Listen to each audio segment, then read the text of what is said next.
That's na ito na. Actually, kala niya nakaligtas na sa pagsasalita ngayong gabi para magbigay na makapagpagdamdaming mensahe para kay Bibi. Palakpakan natin muli, Mr. Marlon Pareha. Sleep! Go to sleep! Hindi, ano lang.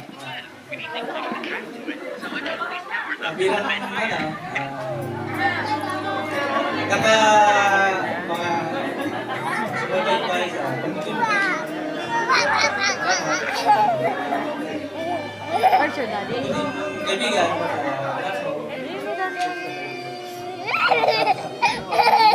Salamat.